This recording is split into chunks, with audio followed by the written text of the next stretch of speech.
Now, what's your advice to a fellow private sector firm looking to partner for impact? What are some of the obstacles here, and how can they be overcome in practice? I feel that the private sector has an immense amount of expertise to offer. The humanitarian sector also has an immense amount of expertise to offer to the private sector. But it's like dating to get married. You need to put a lot of effort in the beginning. You need to court each other. You need to get to know each other. You need to learn to speak each other's language, find that common interest, and that takes time, and it takes patience, and it does take resources. You do need to have people with the time and the ability to do that. And I think involvement at all levels of both organizations is very important. So this buy-in from management down to the workforce. And in many organizations, just top-down push doesn't work. It needs to be bottom-up buy-in as well. So you need both, top to bottom. Especially the last year or 2 years, there's been a lot of talk about multi-sector collaboration. Trying to really put it into practice is very challenging. It requires an absolutely long-term view. It requires a lot of patience.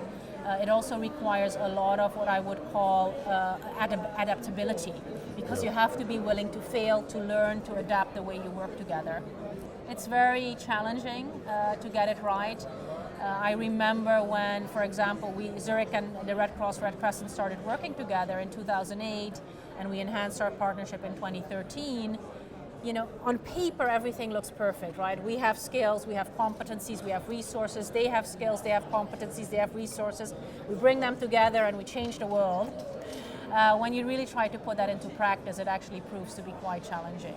And you really have to, by trying and by starting to work together, really get to know each other, really understand where you can complement each other, because being complementary is not the same as doing everything together, which can also just, it can be a duplication of effort or lost effort. So you need to have a long-term view. You have to be willing to fail and to learn and to adapt. And you have to be committed to it. The first thing I'd say to a private sector company is don't be afraid. I mean, public-private partnership, this is really what is going to help solve many of the world's challenges today, not only in health, but also in climate. In many, many areas, public-private partnership is really needed.